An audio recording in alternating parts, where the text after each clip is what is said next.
Mga kasuki ko, mga rakiterang nanay. Ito po makikita nyo, ganito po kaamaga kung saan pupunta po kami sa Bangkag para mapuntahan yung sibuyas, no? Dito po sa likod ng bahay na ito, doon po ang papunta sa Bangkag. Kaya makikita nyo, bababa pa ako dito sa mismong kalsada. Ayan. Talagang bababa po. Ayan, medyo. Ayan, hindi biro, no? Buti na lang po, nakikita nyo, hindi po maputik ngayon kasi medyo tuyo na yung mga pinanggalingan ng mga palay, no? So, ayan. So, papunta na po ako ngayon sa Bangkag, kung saan nakalagay po ang mga tinatanim na sibuyas. May batanis, meron pong red Pinoy. So yes, ayan. Ayan, maririnig yung mga tahol ng aso. Well, that's part of it. Well, now you're working na. Ayan. Ayan. Medyo ingat lang po. Buti ngayon magaan kasi hindi mahirap dahil ala po siyang basa mismong pilapil, no? Or yung tinatapakan na daanan patungo doon sa mismong taniman ng sibuyas. Okay? So, ang mister ko po ang nagtatanim nito at ang mga bayaw ko pamangkin ko. So, sama-sama po sila doon. So now, ayan, papunta na po ako. Ayan, nakikita nyo, ito yung dinadaanan ko. Ayan, no? See that? Ito po yung paligid ng mismo. Ako lang yung mag-isa, madaling araw, no? Just checking out kung anong itsura nung itinanim. Kung binibisita po kasi lagi pag sibuyas, ganun po hindi katulad ng palay, pag naitanim mo na, iiwan mo na, and then wait for na maanihan na to, iyani, no? Dito mas grabe ang pag-aalaga ng sibuyas. Checking every now and then, no? At nihingal na ang lola. So, ayan, nakikita nyo, ayan, naglalakad pa rin ako. Okay. Ayun, yung favorite site ko na pinagpipicturean ko doon sa mga followers ko. Mahilig po kasi ako makakita ng mga ganyan. Yung mga dayaming ginagawang mountains, no? Parang bundok. Kahilig ko pong magpa-picture dyan. Ayan. Ayan po. Ayan. Hello, my best friend. Si ikaw, no? So, dapat mabait tayo dyan. Dahil, syempre, no? Parte ng buhay po natin ang mga yan. Okay, ingat. Huwag mo kong hahabulin. Okay. Babait ka. Don't be bad, baby. Okay? Very good. Ayan na. Ayan yung dayami. Okay. Ayun na po. We're going there. So, patag na doon. Apakaganda na po ng view. Ayan. It's so beautiful na po. So, ayan. Dito ko kesa dito sa daan na to, nadudulas ako. Dito na lang. Hey! Ay, nako, day. Iba talaga pag yung mister ko kasi ang ulirang farmer dito talaga. Ako, ulirang lang. Kumbaga po, ang kagalingan ko talaga, it's more on sa sales.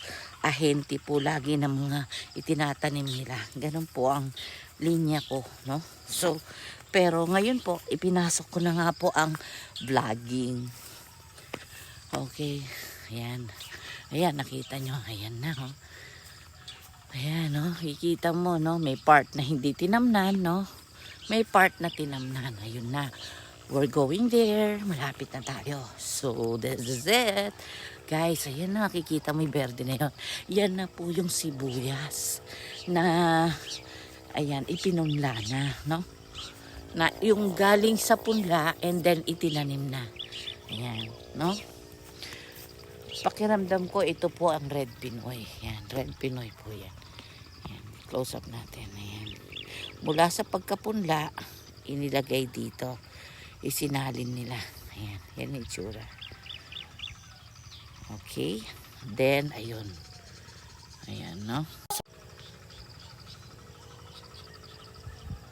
Okay, ito, ayan. Kita mo, ginagawa nung bayaw ko. Ire-ready na niya yung pagtatamnan. Land preparation, no? May sigurado, may mga idadagdag pa silang itatanim na buto ng sibuyas, no? Umpisahan nila sa punla sigurado, o isasalin lang niya, o may sumobrang punla, kaya itatanim nila. Ayan. Ayan. Land preparation ng bayaw ko. Ayan. Then, ayun, no? Ayan na yung mga itinanim, no? Na galing sa punla. Ayan po, batanis yan, no? Sa mga katabi namin yan. Hindi naman po sa amin yan, no? Yan. Yung iba doon, batanis. Yung iba doon, red Pinoy, no? Ayan. Ayan po. Ayan yung bayaw ko, nakikita nyo, nag-land preparation siya. Ayan, no? Ayan, no? Ayan, no? See, okay. Oh my God, it's so beautiful. Ayan. Ganyan kaganda ang bukid pag ganitong oras. O, diba? So wonderful. And ayan na po yung mister ko. Papunta na siya para tignan niya yung tinanim niya bago man lang siya gumayak patungo sa kanyang trabaho sa pagkakarpintero. Ganyan po kasi pag ang mister ko. Okay? So sila ay magkakapatid. Ako, alalang. Paspasuro at hindi po. Isang ulirang ahente po. Masahista at vlogger ang inyong hirang. O, diba? Pwede na ba ako considered na vlogger? Eh, nagbablog, di vlogger. Please subscribe, follow, and share, mga suki. Ayan po, tinicheck niya. Chinicheck niyang mabuti. Ayan, nakita nyo? Ayan, there is, no?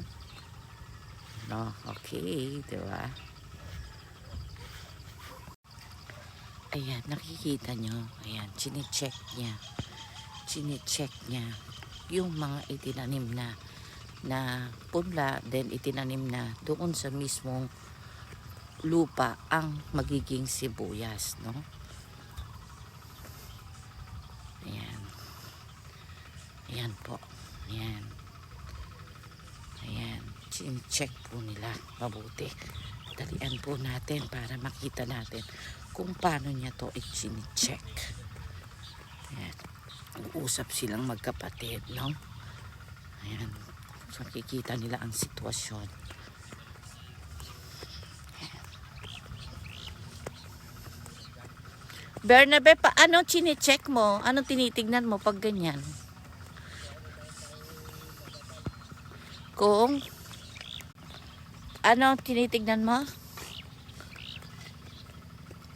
Ano tinitignan mo kung may uod, ganon? Hindi.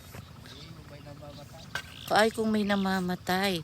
Paano mo nalalaman kung may namamatay? Lanta na siya. Meron ka bang example dyan na pwede mong masabing lanta na siya? Walang namatay. Very good, Lord. Very good.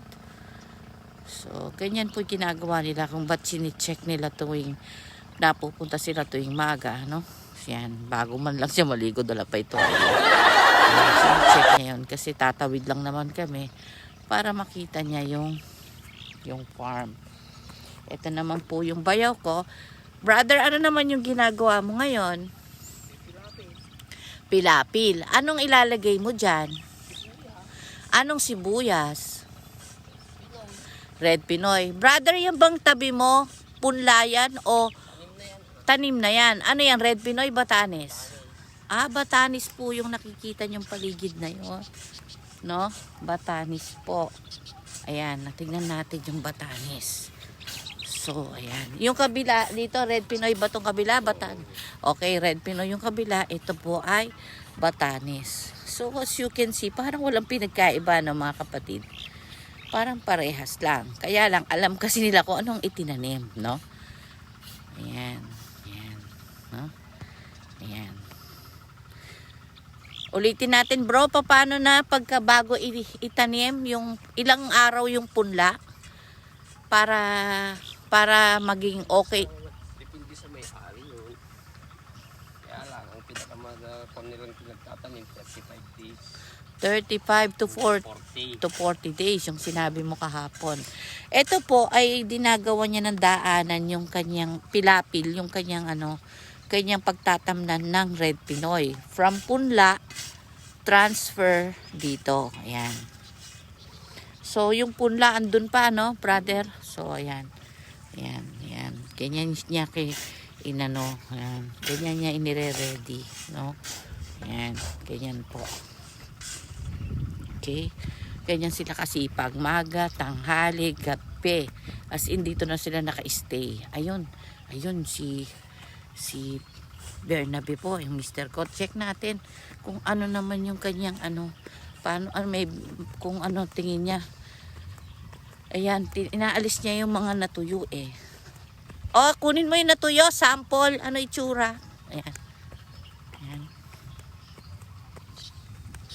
So, ayan. Ito, ano yan? Red Pinoy, Batanes. Batanes. Oh my God. Parang mga ilang araw na lang siya, no? Ano yung nasa niya? Yung, ayun no, yung kulay brown. Yung parang orange. Ano yon? Parang orange. Parang may orange. Ano yun? Ito namamatay. Hindi, yung orange na nasa lupa. Lupa lang yon. Pataba yan. Ay, pataba. Okay. Mga tubigan yan, magkukulay verde yan. Magkukulay berde. Anong klaseng pataba naman yon? Triple 14. Ano yun? Atlas o Swire? Kahit ano pwede? Ha? Kahit ano. Ano itsura nung natuyo? Na inalis mo? Ayun ba? Sa pilapil. Okay, para makita natin yung sample na inaalis niya. So, minomonitor niya yung pinagtamnan ng Batanes. Hindi po pwede dito yung basta mo na lang. Ayan po, mga suki, mga, ayan. Guys, nakita nyo. Ito yung itsura nung inaalis na natuyo ng mga farmer sa sibuyas, sa Batanes po ito. Kaya sigurado ako kung Batanes o Red Pinoy siya, ganito pa rin ang inaanils nila. Kung ba't araw-araw, early in the morning, chine-check nila ang kanilang bukirin. Ayan po. Ayan. Kita nyo? Inaalis niya. Pinulot ko lang po dito sa pilapil, yung mga naalis niya. Yon. Dami rin, no? Nasa 4 din, no? Ayan. Parang kumbaga sa buhok ng tao, inaalis-alis mo yung puti. Parang ganun, no? Kaya lang sibuyas to. Siya yung mga may sira o natuyo. Okay? Ilang araw bago lagyan ng fertilizer? Ha? Ilang araw bago lagyan ng fertilizer?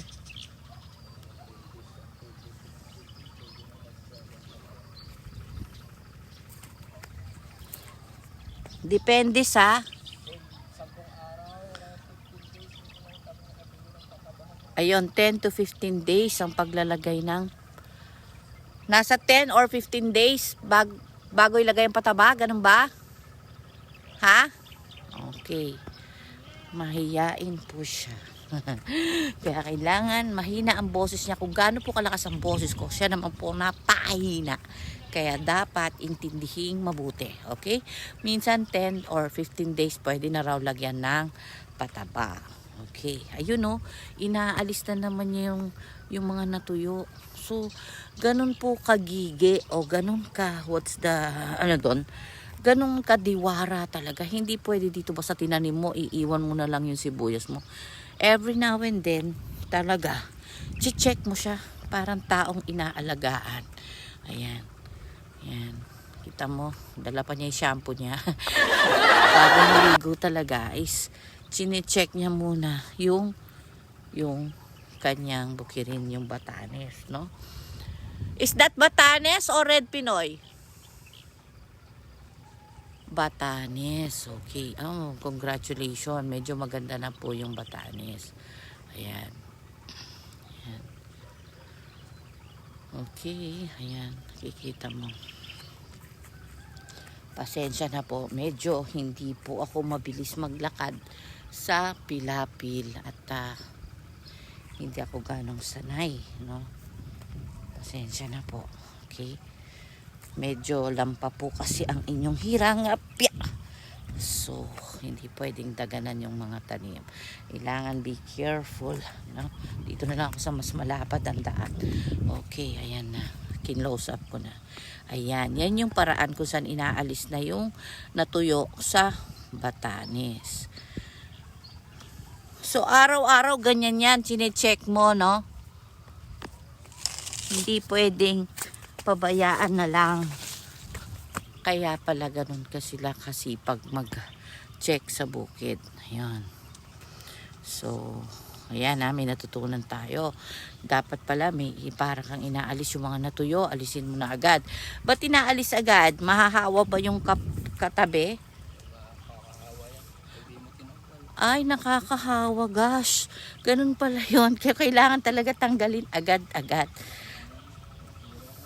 Oh my God. Ayan yung part na medyo nasira na, oh. Ayan, oh. Araw-araw mo pa chinecheck niyan, ano? Ano to, aalisin mo pa lahat yan? Ayun na, nasa loob lang naman eh.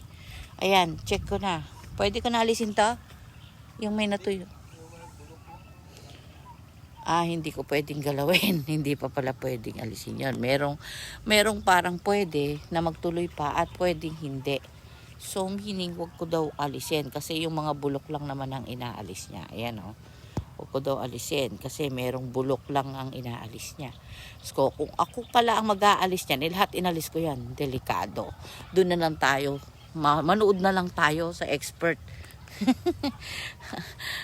Minsan masarap din yung nagbablog eh. Natututunan po natin mga idol, no? Mga suki, ang para-paraan nila. Okay? Siyempre, ayan, chinecheck na naman niya, oh. Niya yung, ayan, bawat, no? Ayan po, Batanes po yan. Mula dito hanggang doon, Batanes. Ayan po naman, mga Red Pinoy. Ayan po. Ayan. From here to there, Batanes po. Ayan, so, binablog ko lang po to at pinuntahan ko to yung bukid sa harap ng bahay namin. May bangkag na ang tawag nila dito bangkag pagka taniman ng mga gulay, sibuyas, ganun po. So nakakalungkot na merong nasira. Siyempre kahit paano tayong mga magbubukid, tayong farmer nang panghihinaan tayo ng loob kasi siyempre alam mong doon ka din kikita, nabawasan na agad yung kita mo, hindi pa man, no? Pero ang kinagandahan lang noon, hindi siya pwedeng, hindi naman siya itatapon lang eh. Pwede naman pala ang Batanes na yung nilalagay natin sa sausawan natin, 'di ba? Yung kamatis, 'di ba? Hinahaluan ng Batanes, no? Hinahaluan, no? So kaya mainam, minomonitor talaga yung bukid para makita mo kung ito ay may magandang nangyari. Okay? So that's life. Pero talaga, wala namang farmer na na gusto mong masira ang pananim mo. Di po ba? So, yun. Ito naman po yung punla ng yung itinanim na punla, ayan, no? Na Red Pinoy. Ayan. I-ready siyang i-transfer mula dito doon sa piniprepare doon, mula dito going doon sa nakikita nating space doon. Ayun, no? Ayun, yung nire-ready ng bayaw ko, no? So meaning ito yon, dito kukunin yon, itong punla na to. So ganun ka no, transfer, tina-transfer, no? Ayan, tina-transfer. Ayan. Doon sa likod makikita mo yun nakatanim na, no? Ayan, nakatanim na sibuyas, no? Ayan, maaring Red Pinoy siya or maaring Batanes. Okay? Ayan, yung kabila na yan, Batanes po yan. Ayan, ayan, nakikita nyo. Batanes po yan. Okay? Ayan po. Ayan po. No? yung mga naitanim na. Ayan. Nagche-check siya ulit. Okay. Si yung farmer po. Chine-check niya ulit. Okay. So, ayan. Makikita niyo may poso. May yung parang pagmumula ng tubig. Ayan. Meron po silang mini generator dyan. Ayun na nakikita niyo. Aandar yan. Pag nakakuha na ng tubig, tuloy-tuloy na siya. Then yung tubo na yan, yan na magiging daanan, water supply ng bukid, no? Ayan. Imagine, no? Ayan. Ayan. Ito po, ayan. Ganyan po yung sitwasyon. Tingin tayo sa kubo nila kung saan, kung ano yung mga iba pa na makikita natin. Okay. Obserba tayo. Okay. No? Pasensya na po sa tunog ng kambing kasi talaga namang sa bukid may kambing. No? Ano? Okay. So dito po sila tumutuloy. Dito po yung mismong, ayan, meron silang parang patubig dito. And at the same time, pwede maligo ang mga anak dito. No, pagka nagkakatuwaan po, dito naman po sila kumakain, no, dito naka-ready lahat ng gamit, no, para hindi akyat ng mga gamit. Ayan, ito po yung iuuwi namin na nasira, no, sayang naman po. Ayan, ayan, ito yung actually hindi siya sira, dinaanan lang siya ng aso, sayang kadami, no. Ayan, kikita mo may mga dito sila nagluluto, dito sila kumakain kasi hindi na sila bumababa, minomonitor na lang nila yung mismong makikita mo yung mga dito, makikita mo yung mga ginamit nila sa mga tinatago nila. Ayan, no? Ayan, Red Pinoy po yung kanilang nagamit, no? Makikita mo, ayan. Ayan. Ayan, makikita mo yung mga pinagbasyuhan ng gamot nila, no? So, let's check kung ano po ang ginamit nila, no? Ayan, wala namang pong masama kung i-check natin. Okay. Ayun, Amistar, no? Amistar. Saan kaya ito ginamit, no? Ayan, Amistar, no? Ayun, merong ano rito, ayan, no? Okay. Okay. Fungi, no? Ayan, para sa watermelon, onion, and tomato, asparagus. Ayan, for fungicide siya. Ginagamit siyang fungicide. So, nakatulong po yung pag-uusyoso ng lola nyo, no? Ayan, yan yung mga ginagamit nila. Okay. Next, ito. Detain 45 protection. Yan. Siya naman yung magpo-protect sa fungi, no? Para hindi mawala yung nilagay na fungi, no? Yan. Detain 45. Ayan. Yan. So, andito yung instruction para gamitin. Makikita nyo. So, makikita mo kung ano yung mga pinaggagamit nila. Guys, so isa na lang to. Oh, wow, machete. Wow, buhay pa pala ang machete. Herbicides. So, herbs. Sa mga herbs naman. Yan. Yan. Nakikita mo kung takal, kung para saan. No? Ito naman yung problema. Ayan, no? Nung dumating kami, nakita namin yan. No? Alos para may dumaan, no? Ang pag-aaral ng farmer ay maaring may asong dumaan dyan. Kaya makikita nyo may certain space. Ito yung part na yan hanggang doon sa gitna. Kung ba't gitna pa, no? Yan, ayan, no? Ayan, no? May dinaanan. Yan, sino naman kaya? Aso daw, hindi tao. So sana naman aso na lang, no? Hindi tao. Ayan. Ayan, no? Sayang, ang daming nasira. Pwede pa bang itanim yan? Ha? Ay, hindi na. Hindi na. Yun ang mahirap nun. So, inaalis niya ngayon kasi nakakahawa daw po. Pag may nasira, kailangan alisin niya. Ngayon, nagkaroon na tuloy ng space dun sa gitna. Ayan, may aso siguradong nakawala po sa lugar na to. Ayan, nakikita nyo yung space na yon, no? From here to there. Ayan. Siyempre nakakalungkot po yan kasi nabawasan yung itinanim mo. Ayun, nakikita nyo yung kumpol na inalis niya. Ayun. Tapos ayan ulit, inaayos niya na naman yung part na yon. Hindi mo ba pwedeng tamnan ulit yon, yung space na yon? Ay, hindi na pwede. Okay. Kala ko may pwede kang ihabol.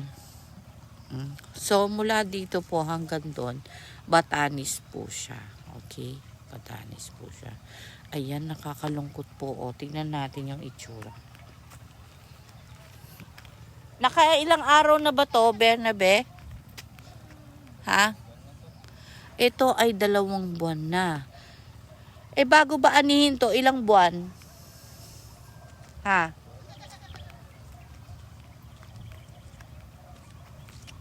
Two months po ito. Ayan. Pero ang alam ko, nasa 2 to 3 months yata, pwede nang anihin ng batanis. No? Ganun pala itsura ng batanis. Para din siyang red Pinoy. Ito po yung mga nasira na dinaanan ng aso. Sayang naman. Sayang. Ang dami niya. Napakasayang. Ayun.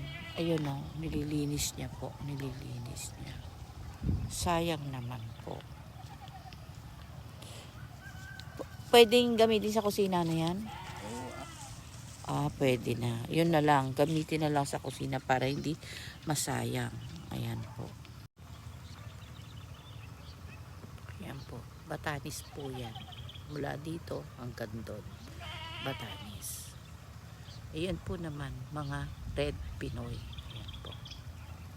Ayan. From here to there. Batanis po. Ayan. So, binablog ko lang po to at pinuntahan ko to yung bukid sa harap ng bahay namin. May bangkag na ang tawag nila dito bangkag pagka taniman ng mga gulay, sibuyas, ganun po. So nakakalungkot na merong nasira. Siyempre kahit paano tayong mga magbubukid, tayong farmer nang panghihinaan tayo ng loob. Kasi siyempre alam mong doon ka din kikita, nabawasan na agad yung kita mo, hindi pa man, no? Pero ang kinagandahan lang noon, hindi siya pwedeng, hindi naman siya itatapon lang eh. Pwede naman pala ang batanis na yung nilalagay natin sa sausawan natin, 'di ba? Yung kamatis, 'di ba? Hinahaluan ng batanis, no? Hinahaluan, no? So kaya mainam, minomonitor talaga yung bukid para makita mo kung ito ay may magandang nangyari. Okay? So that's life. Pero talaga, wala namang farmer na hindi mo, na gusto mong masira ang pananim mo. Di po ba? So, yun. Nagkamali po pala ako. Akala ko, ano na to, ala ko, this is batanis also. No. Itong nasa tabi po ng punla na ito. Ayan. Na, punla na ano to? Red Pinoy? Red Pinoy. Ito na po yung after the punla. Ilang araw ang punla? Bernabe? Ayan, 45 days. After 45 days sa pagpunla, pwede na siyang itanim. Ayan. So, itong nasa likod pala, hindi po siya batanis. No? Mali po ako, pakicorrect na lang yon mga kapatid. Ito po ay red Pinoy. Yung parang katulad nung nasira kanina. Pagtasalina na ng pinagpunlaan ito. Oo. So ngayon pagka gagawa ka ng punla, isasabog mo lang yung buto, ganun ba? Tabunan ng lupa, no? Tapos ano yun, didilig-diligan din? Oo. Ano yun, paano pagdidilig? Ha? Rigador. Ayun yung parang may pambuhos na butas-butas. Mga ilang beses sa isang araw yon? 2 beses, kahit minsan lang. 2 beses o minsan lang. Okay. So, yun na nga yung sinabi mo. After, ano na, ilan, so, ilan yung araw bago tumubo yung punla? 4 hanggang 5. Ah, ganun kabilis. 4 at 5. Oh. Tapos, aantayin mo na yon. Pag nakalima na, counting na yung 45 days. Hintayin mo na. Ah. Hanggang 45 days bago mo i-transfer. 35 days hanggang 40. Hanggang 40, 35 to 40 bago i-transfer yung punla. Okay? So, maganda yung naitulong ng ating suki natin na farmer at bayaw ko yan. No? So, kita mo naman sipag ni brother. Wala pa yata ano pa lang. 6:30 ng umaga pa lang nagtatrabaho na siya dito. Buong araw na siya dito. So, ganun po kasipag ang mga farmer. Okay? So, uwi na po ako. Kailangan na rin po ako sa bahay. So, mag-like and share na lang po ang lahat. And subscribe and share. Bye-bye po. Teresita Hison, Rakiterang Nanay. Mwah-mwah. Okay. Bye-bye. Sa lahat, no? So, medyo foggy na yung itsura ko dito. Good morning sa lahat. So, let's go home na. Uwi muna tayo. Kasi talagang tapos na po ulit. Na-check na namin, no? So, ayan. So, ito po ulit. Please, umpisa ko pa lang na first vlog ko pa lang ng sibuyas ito. So, mag-support naman po tayo, no? May asawa lang po akong farmer at bilang asawa niya, syempre po ay pinag-aaralan din po natin. Kailangan matuto tayong mga kababaihan. Hindi basta umaasa lang tayo sa asawa natin, di ba? Kailangan nalalaman din natin yung mga pinaggagawa nila. Joke. Pero ang totoo, sa hanap buhay, kailangan matuto ka din, no? Hindi yung basta doon na lang tayo sa bahay, no? Let's check it out also kung ano naman yung ginagawa nila. So, yun. Thank you. This is a very positive day for everyone kasi may natutunan tayo, no? Nakita natin na pag 45 days pala na yung punla na itatanim, no? Makikita ninyo na itatransfer na siya. Pag na-transfer na siya, dito siya itinatransfer. Ayan, no? Yan yung land preparation ulit para sa pagtatransferan naman ulit ng pinupunla nila na Red Pinoy, no? So, yun po. This is a very great day, no? Makikita mo, may natutunan tayo. Yung halos parehas lang ang itsura ng Batanes at yung itsura ng dahon niyang nakatanim, 'di ba? Yung ganyan, no? Almost the same, no? Ayan, Red Pinoy, then Batanes, no? As you can see, parang alang pinagkaiba yung itsura nila. Pero kasi ang itsura ng Batanes, yun nga pinakita ko kanina na, ayun nga, may mga asong gala na hindi natin maiiwasan, which is nakasira po, no? So, nung nasira yun, sayang, 2 months na siya. So, going there, malapit na lang, ilang buwan na lang, let's say, first week of December or December, pwede nang anihin to. Nakakalungkot. Nasira yon. Pero, ang maganda lang doon, no, maiuwi mo pa rin naman, hindi siya sayang, no? Pwedeng pandagdag sa ulam na niluluto. At, siya yung may buntot na sibuyas, ayun, yung hawak niya, ayun. Ayun, yun. No? So, nakikita niyo, ayan, no? Yung hawak niya doon. Ayan, chine-check pa rin nila. Ayan, silang magkapatid. Ayun yung hawak po nung mister ko. Ayun yun. Yun yung ano po. Yun yung Batanes na dinaanan ng asong gala na pwedeng iwi na kung saan pwedeng pandagdag mo na lang sa pagkain. Which is nakakalungkot, di ba? So, ayan. Sa mga susunod na araw na lang po ulit, magkita tayo. No? Please like, share, and subscribe po. Rakiterang Nanay Teresita Hison. At, yan. I love you all. Kung yun, no? So, sarap dito pag maga. Okay, bye-bye na po. Mwah. Ito, pag pauwi na po ako, yan, kikita nyo. Sa likod po ng malaking bahay na yan. Ayan. mga kabahayan na yan, yung papunta sa Bangkag po. Papunta sa Sibuyasan. Bangkag na po to, pero papunta sa Sibuyasan. So, pabalik na po ako. So, thank you po sa lahat ulit.